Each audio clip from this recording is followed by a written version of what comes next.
మరో ఆధ్యాత్మిక క్రతువుకు సప్తగిరులు సర్వాంగ సుందరంగా ముస్తాబవుతున్నాయి.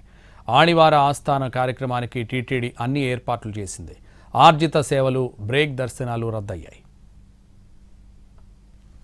ప్రతి సంవత్సరం దక్షిణాయన పుణ్యకాలం కర్కాటక సంక్రాంతి నాడు, అంటే తమిళుల సంప్రదాయం ప్రకారం ఆణిమాసం చివరి రోజున జరిగే ఉత్సవం కావడంతో ఈ వేడుకలను ఆణివార ఆస్థానమయ్యేది.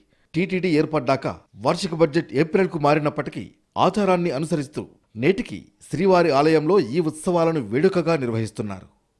ఆణివార ఆస్థానం సందర్భంగా శ్రీరంగం దేవస్థానం తరఫున స్వామివారికి ప్రత్యేకంగా పట్టు వస్త్రాలను సమర్పించనున్నారు. ఈ వస్త్రాలను ముందుగా పెద్దజీయర్ మఠంలో ఉంచి ప్రత్యేక పూజలు నిర్వహించిన అనంతరం మంగళ వాయిద్యాల నడుమ ఊరేగింపుగా తీసుకువచ్చి స్వామివారికి సమర్పించనున్నారు. అనంతరం ఆలయంలోని గరుడాల్వార్ సన్నిధిలో సర్వభూపాల వాహనంపై వేంచేసిన శ్రీదేవి భూదేవి సమేతుడైన మలయప్ప స్వామివారికి ఘంటా మండపంలో ప్రత్యేక పూజలు నిర్వహిస్తారు.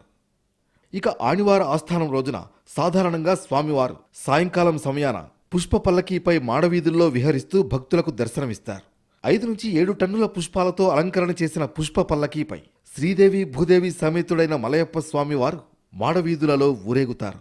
ఈ సందర్భంగా ఆర్జిత సేవలైన కళ్యాణోత్సవం, ఊంజల్ సేవ, ఆర్జిత బ్రహ్మోత్సవం, సహస్ర దీపాలంకరణ సేవలను రద్దు చేసింది టీటీడీ. భక్తుల రద్దీ దృష్ట్యా సిఫార్సు లేఖలపై జారీ చేసే వీఐపీ బ్రేక్ దర్శనాలను శుక్రవారం రద్దు చేసింది.